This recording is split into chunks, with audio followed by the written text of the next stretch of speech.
So in the two previous episodes, you see me buy an accidental new project, another Tjorven that was meant to be the trailer for the race Tjorven for Street Week, but turned out to be too good to waste. And now I'm restoring it.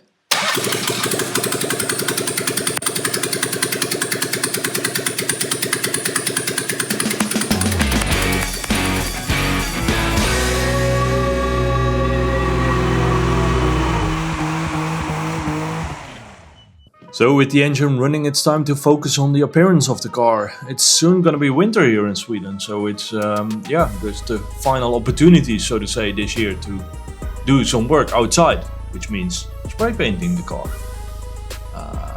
There was this Spånga Bilcentrum, which is one of the original Tjorven dealers here in Sweden, apparently. And but the decals, which I removed before, kind of protected the paint, so even when I took off the decals, they were, well, you could still read everything. And then, because first my idea was to just keep the patina on the car, but now I decided to go ahead and paint the car.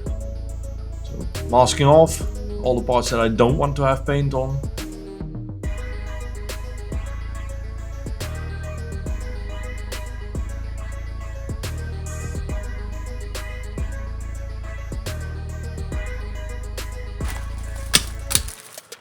And here I took out my new small compressor and started to spray paint the car.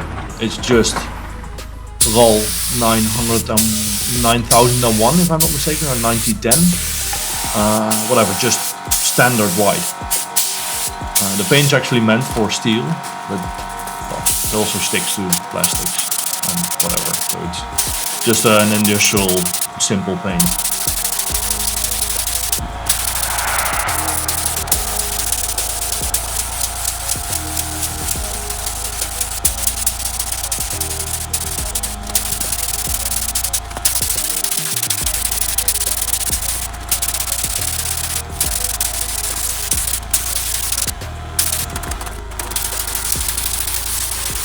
First layer of paint actually went on quite well. As you can see, it has a nice gloss, and as far as I can judge, just for a driveway paint job, it looks okay. It's a 10-footer, and that's exactly the goal for this project.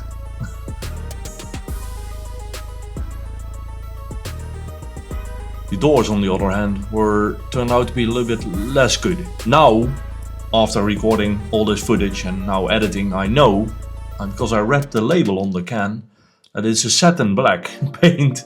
It's not a high gloss black, which actually turned out to be correct. So the result was not as expected, but correct to the can.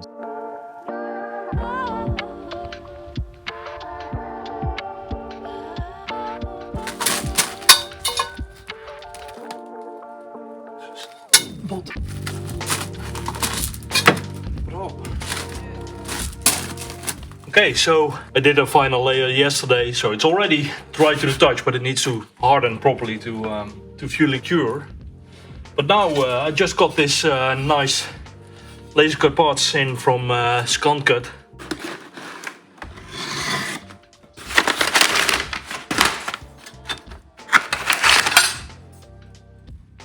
Well, you can probably already guess what it's going to be, but it's going to be a push bar, American police car style push bar, because it's going to be a police car, so it doesn't have bumpers. So I was thinking, like, why not do that? But now it's a matter of mocking everything up, tack welding it in place. I brought the welder out, and then I can final weld everything on the bench. But let's see if I can mock everything up and get it in the right place.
tacked up.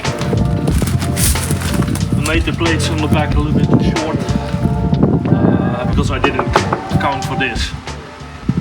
So I have to lengthen them, but this is, let's cut this here flush, cap this, weld everything round, lengthen the mounting points, drill some holes in the frame, so we will actually be on the car,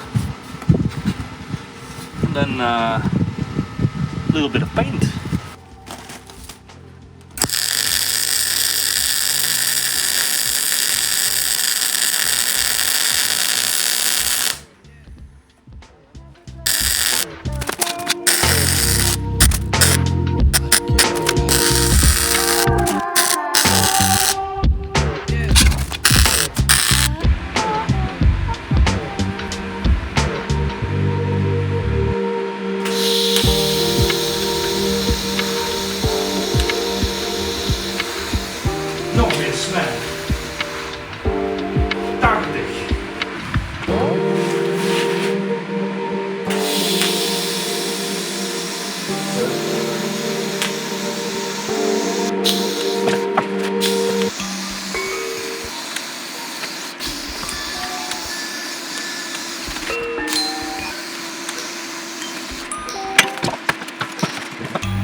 All welded up. This is almost half as heavy as the rest of the car, but strong. Stronger than the frame that it's being attached to, but well, at least it's something. I don't think I'm gonna put another bar in the middle. Often these police bull bars, push bars, they have 3 bars. Doesn't this too much on this car? This is already way too much, but that's actually too much in my book even. So, yep, let's make a mounting point for the license plate. No, that's just gonna go in the original place. Also, I kind of figured that it. Ah, that's good. Yeah.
There we are, end of the video. I had hoped to end this video with all the paint stuff done, but it's way more work than I thought, and also customer work. I'm working on this Porsche now, and I have been working on a full WRC livery on a Subaru Impreza.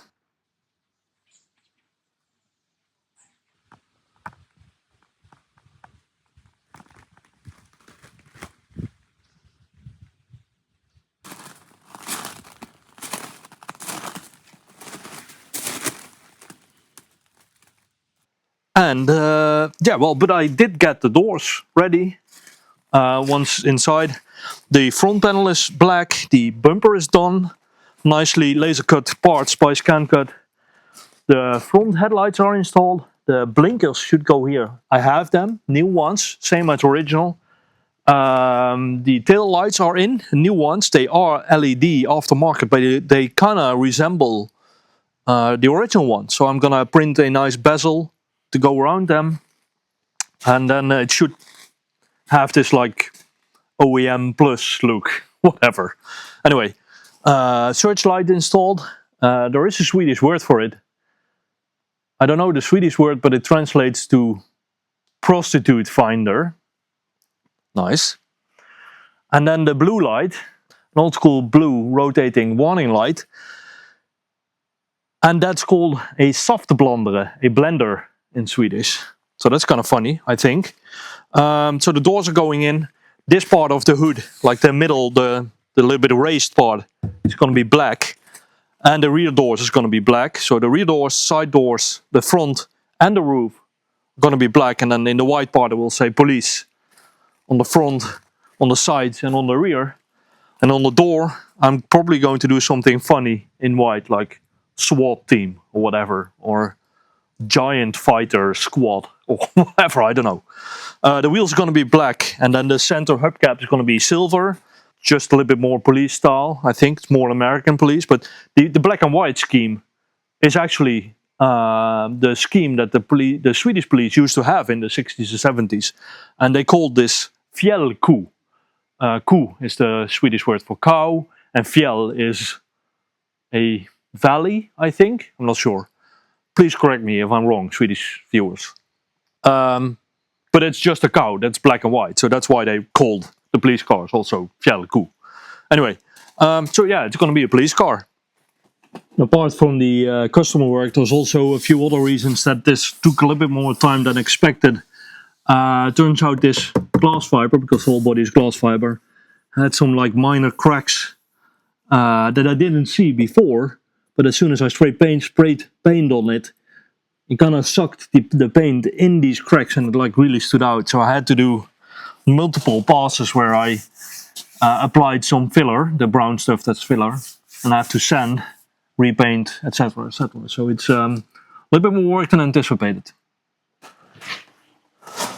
One of the things also I figured out is the gas strut situation. I had a random gas strut laying around from a Mini L, an Allard Mini L to be precise. Super rare thing, but that's a future project. This is 600 Newton. I think it's shot. It's not good anymore, but there is new ones coming. But I also already made the brackets and everything, so it should be as soon as they come in, I should be able to fix it, fit it, and test if 600 Newton meters is enough. If it isn't enough, then I can place another one on the other side with the same bracket. But this it's already doesn't hold the door up, but it's close. So hopefully one new one should be fine, or two proper ones should be definitely enough. So that's already a mystery solved, because the original gas struts aren't gas struts, they are spring, just cylinders with springs in them, kind of dangerous, and I can't find them anywhere new. So and I need to have something that holds the door up. So that's it. And that's it for this episode. Thank you for watching, and stay tuned for more updates on this Tjorven and the other Tjorven and the race car and customer projects. Train.